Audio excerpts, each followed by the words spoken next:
This section includes a very nice survey of oncologic processes in children, and we'll begin that survey by looking at hematologic malignancies, and of course those are the leukemias and lymphomas. But a quick side note on cancer incidence before we get started. The annual incidence of childhood malignancy in the United States is approximately 125 cases per 1 million children under the age of 15 years. And then if we looked at those cases, the top of the list would be leukemias, accounting for roughly 25% of all childhood cancers, followed by tumors of the central nervous system, which comes in at just under 20% of childhood cancers, and then a large collection of solid tumors. The top of that list is neuroblastoma. So the most common solid malignancy outside the central nervous system is neuroblastoma.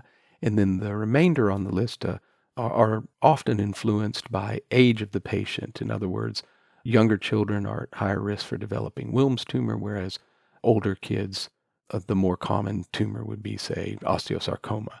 And so we'll consider each of these in due time. But back to the hematologic malignancies, leukemias and lymphomas, starting with the leukemias.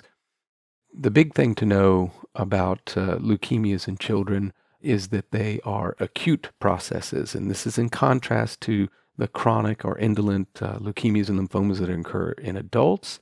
The acute leukemias come on rapidly in children, and there are two large subgroups, the acute lymphoblastic leukemias and the acute myeloid leukemias. And we'll consider the acute lymphoblastic leukemias first.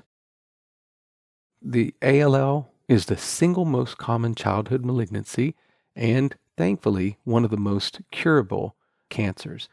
Its incidence peaks between 2 and 5 years of age, which means that there are about 3 per 100,000 kids in the United States diagnosed with ALL per year. And if you consider all leukemia, ALL constitutes about 75% of all pediatric leukemia cases. So the remainder are AML. And while there aren't particularly known risk factors for developing ALL, there are some conditions such as prior radiation exposure or having Down syndrome, ataxia telangiectasia, Bloom syndrome. All of the bone marrow failure syndromes increase your risk for developing leukemia. Top of that list would be Fanconi's.